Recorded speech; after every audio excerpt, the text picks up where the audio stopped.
Yeah, I'm a medical doctor and I have a private practice here in Australia, although I'm from America.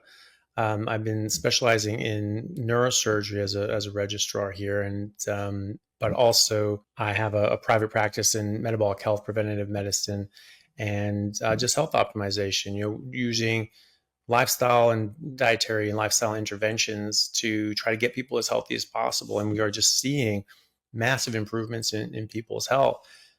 So much so that I can't not do this. It's not. I don't think it would be ethical for me to stop because I just see it helping so many people in so many profound ways. What got me into this? Well, initially, like I said, I had a professor of cancer biology who told us how toxic plants were and how they were very carcinogenic, and said to us that he didn't eat salads or vegetables and wouldn't let his kids eat vegetables because, in his words, plants are trying to kill you. So the what was left hanging there was that, well, why the hell would you eat these things? Like, they're toxic, they're trying to kill you. What's wrong with you? And so I stopped at that point, and I just went to the grocery store. I'm like, well, what in God's name do I eat? And I just was walking around. I was like, everything's has plants in it. I mean, that was my only standard. Was just like, can't have plants. That was the only thing I cared about. And so it was just everything. I was walking through, everything had plants in it. And I just walked by some eggs and meat, and I was like, okay, eggs and meat it is. And that's what I ate for 5 years. I never felt better. I felt absolutely amazing.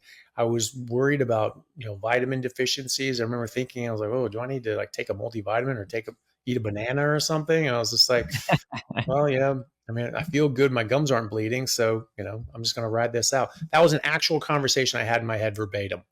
I That's was, I crazy. was like, what do I do? I was like, all right, let's ride this out, see what happens. And I felt amazing. I just felt better and better as I went. There wasn't any issues. And you sort of slip off these things because you just get inundated with, oh, but you need this, you need that, and this research, blah blah blah. And I was like, yeah, I don't know, because it has these toxins and carcinogens, like, oh, but you have to have mushrooms because it has anti-VEGF and that's an anti-carcinogen and it's good against cancer. And I was like, yeah, but it has carcinogens in it. Like, why are you taking, and also I don't have cancer. So why am I taking anti-VEGF, which it was a chemotherapy agent. So like, why would I be taking chemo if I don't have cancer?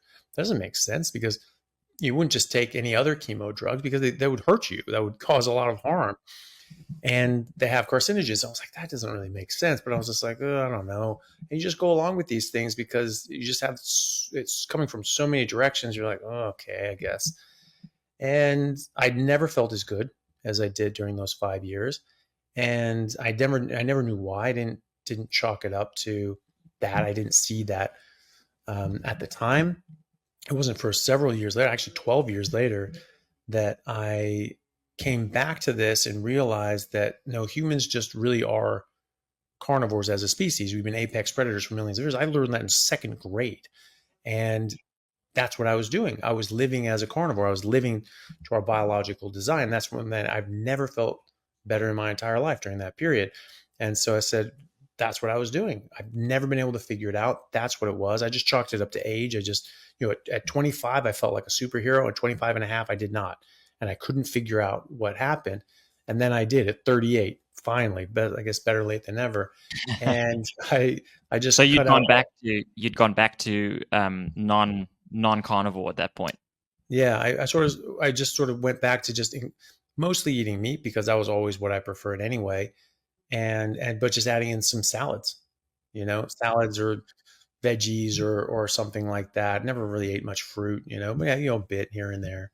But yeah, mostly like salads and meat. I wasn't really a big bread guy. Every now and then, if it was like easy, like when I was studying for the MCATs, it was just easy to get a whole bunch of like whole wheat pasta, and I just boil it up real quick and have a whole big thing of pasta and just eat that real quick, and then study for the afternoon.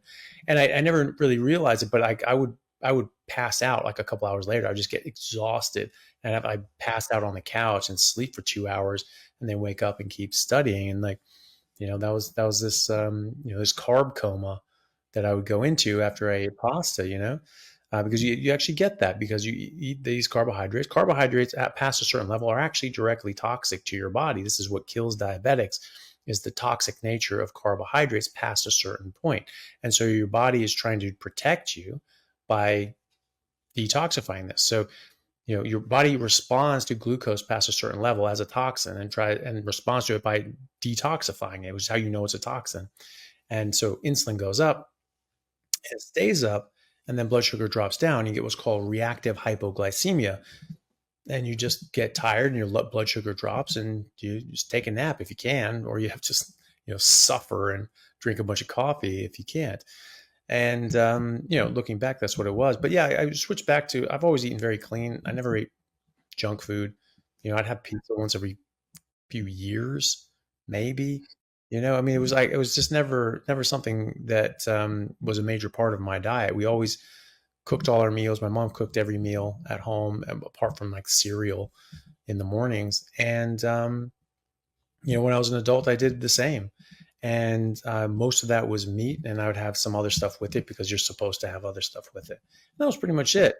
And so I went back to a very clean, whole food, mostly meat, probably ketogenic most of the time because I just didn't buy a bunch of bread and eat carbs all that much. Sort of diet with a bunch of like clean veggies. I mean, like on paper, you'd think that was a really, really healthy diet, and it's a lot healthier than a lot of other people. But I felt 1,000 times better at 38 when I just dropped the veggies and started eating a lot more fatty meat. I felt like I was 22 again. And I started performing like I was 22 again. I actually went out and started playing rugby again and just was right back into it and felt amazing, even though I was insanely out of shape. I hadn't played rugby in 3 years, a full season in 3 years anyway. And just felt amazing and was able to compete at a high level again. And actually go back and start playing professionally again in Seattle. My team in Seattle that I grew up playing with, they had gone fully professional at that point with the start of the MLR, the Major League Rugby. And so that was the first season. I was like, I really want to play in this season. And I was back and feeling great and getting back in shape. Unfortunately, I had a knee injury, but it was just, I felt absolutely incredible from a fitness health point of view. There's no issues there. And then at that point, I really started getting really interested in this concept and how much better I was feeling. And I started really digging into the literature and trying to find out as much as I could. I realized that there was this massive body of medical and biological, physiological literature out there that you never get taught in medical school or residency. It's just completely outside the scope of teaching there. And the reality is because it's, the curriculum is largely dictated by the food and drug companies. We're the major sponsors of these institutions. Unfortunately, they're also the major sponsors of the scientific journals, which I actually found out recently, and they actually can block out and say who gets published where, or even gets reviewed to publish a paper, because they don't want things going against their product. And so they can say, hey, we're going to pull funding if you look at that paper. And so people are finding it actually very difficult, like some of the top professors from MIT, like Professor Stephanie Seneff. She went to MIT for undergrad and grad school, PhD there in computer science, right? So she's a smart cookie, right? And top 1% of the top 1%.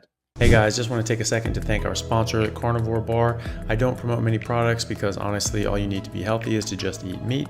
For those times that you're out hiking, road tripping, or stuck at work and you want a nutritious snack that is just meat, fat, and salt if you want it, the Carnivore Bar is a great option.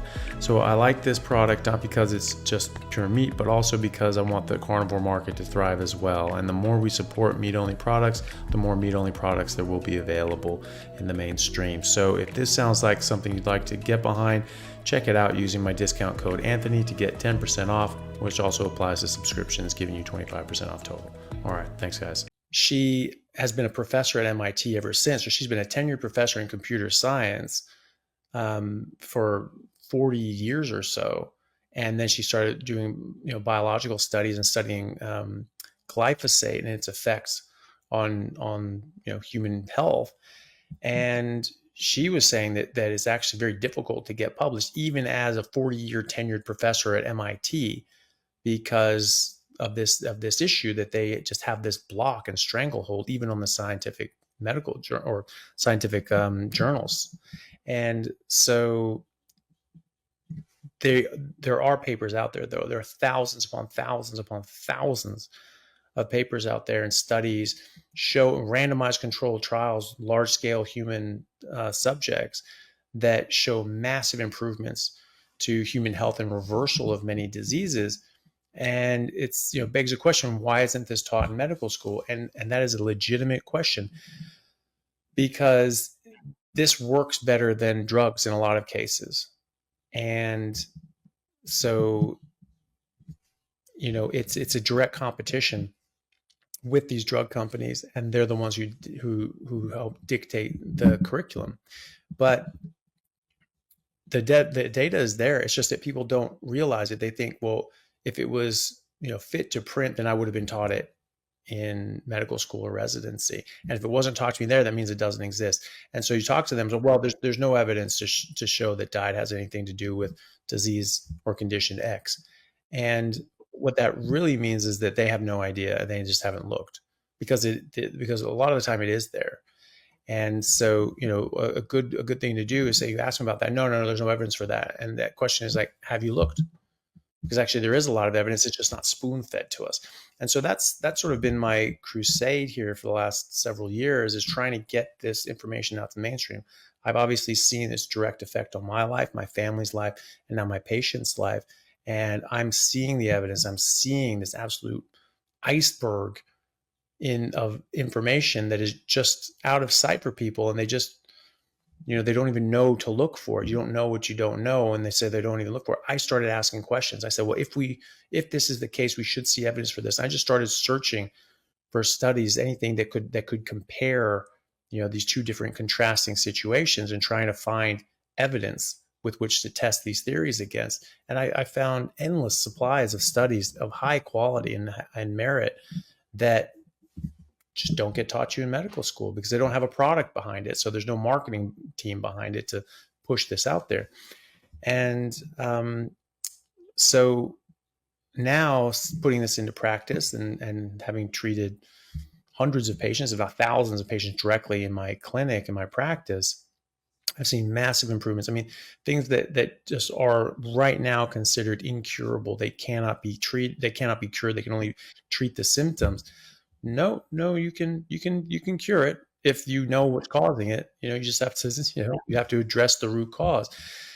And so that's what I've been doing. And I've been putting this out there for free online, telling people, showing people the evidence, and showing them people who have healed different things. And then you look in the comments, you'll see hundreds, if not thousands of people saying, that was me. I did that a few years ago. I'm going through it now. I'm coming off my medications, all these other sorts of things. A theory is only good as what it's able to predict.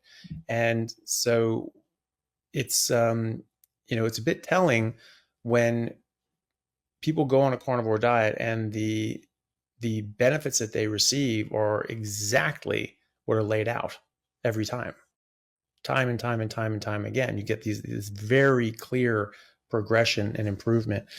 And so it's just very important to me to get this out to people, so they can take their health into their own hands, and they don't have to be beholden to the medical establishment.